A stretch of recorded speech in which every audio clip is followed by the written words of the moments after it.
Pete Hegseth, former President Donald Trump's nominee for Secretary of Defense, has attracted significant attention due to his controversial views on U.S. foreign policy and military practices. In his recent writings, Hegseth has criticized several key American alliances, including NATO, and has expressed strong opinions about countries like Turkey and international organizations such as the United Nations.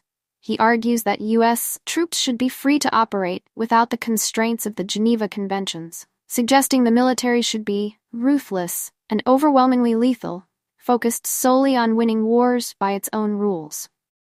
Hegseth has also been a vocal proponent of aligning U.S. foreign policy closely with Israel, framing support for the country as essential to American patriotism.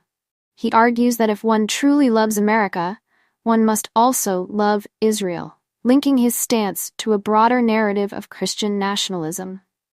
Hegseth has portrayed Israel as central to American identity, even drawing parallels between modern support for the country and the medieval Crusades, suggesting that defending Israel is akin to a modern American crusade. His writings, especially in books like American Crusade, 2020, reflect a deep skepticism about multilateral institutions.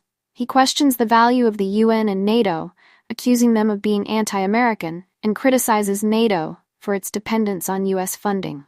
Hegseth has been particularly outspoken about Turkey's role in NATO, describing the country as Islamist and hostile to American interests.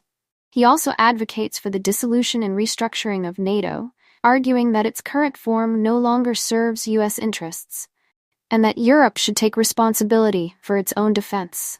Hegseth's views are part of a broader political strategy by Trump to appeal to the Christian nationalist base, with Hegseth presenting Israel as central to U.S. foreign policy. Critics, like Tom Hill of the Center for Peace and Diplomacy, argue that Hegseth's policies reflect a warped vision of international relations, driven by religious ideology and a narrow nationalistic view of global politics.